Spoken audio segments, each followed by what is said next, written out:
you a lot, I thought. Understanding injury from sprain to tear, tendinosis, tendonitis, tear, impingement. From sprain to tear. Summary. Tear, sprain, strain, tendinitis, all these conditions are referred to injury of connective tissue, mostly by mechanical stress. Overstretch, bumping, hitting, repetitive friction. These conditions are continuous on continuous spectrum. So not tear, not the sprain, it is in a continuous spectrum. And it shares same pathology. Mechanical, nociceptive injury at connective tissue. And second, to confirm this injury, you can give stress, usually stretching, on that connective tissue. Then pain will be at that place. If there is large amount of tear, you can see more significant motor weakness,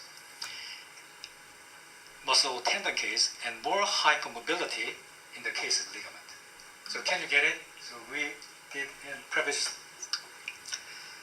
session. Usually, not technically, sprain, strain, and tear used when there is proceeding injury. Tendinitis usually referred to injury by repetitive overuse. So this is not the differentiation from pathology. This is for just convenience. When you say tear, mostly refer complete or significant tear after injury, right? But if you find the term tear in MRI findings, that can be partial small size tear by repetitive overuse injury. So don't freak out. If you see the MRI findings, you will see a lot of tear term. In many cases, that means just a little bit of tear. And they usually notify how big they are, maybe inches or 1 centimeter. First, this one. They are in continuous spectrum. This is our Achilles tendon.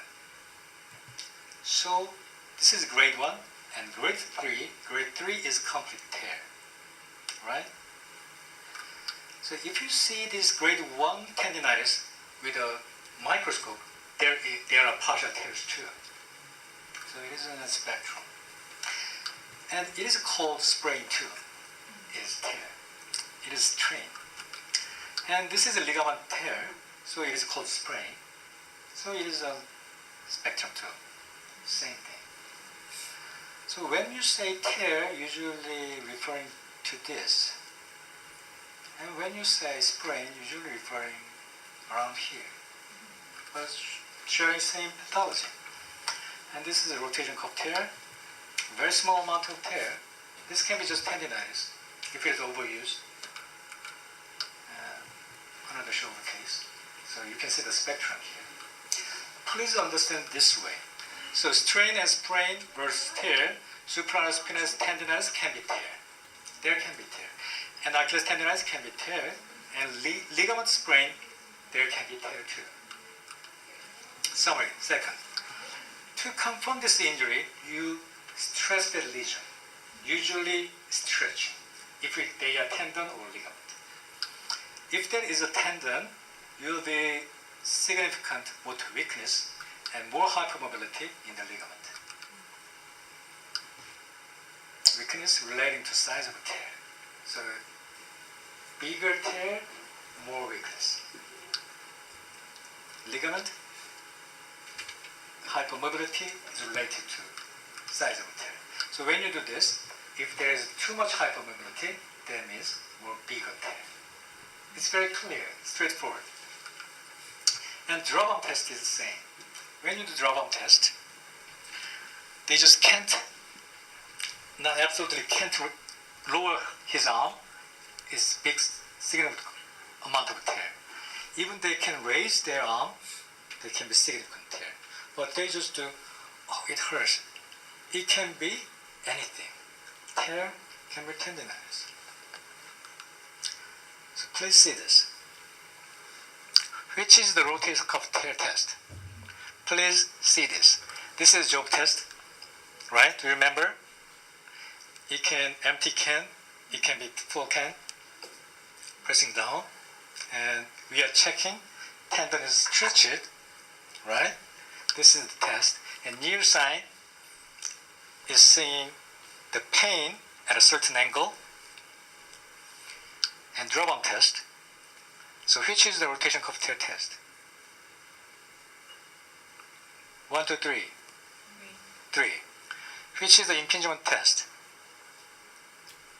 Impingement means bumping at a certain point, right? Impinged at a certain point. Please! So you are just pretending not knowing this. Yeah, I know. You are just pretending it. You're too modest.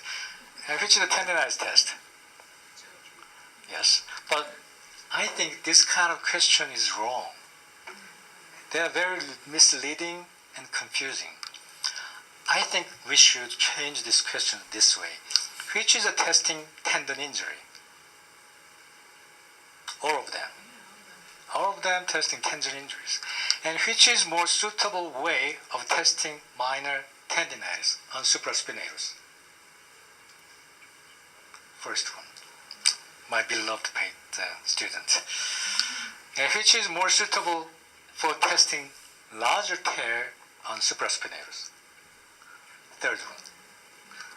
Shy medical doctor. Answer 3. Which is more suitable for testing bumping at a certain point, supraspinatus tendon and AC joint? Obviously, second one.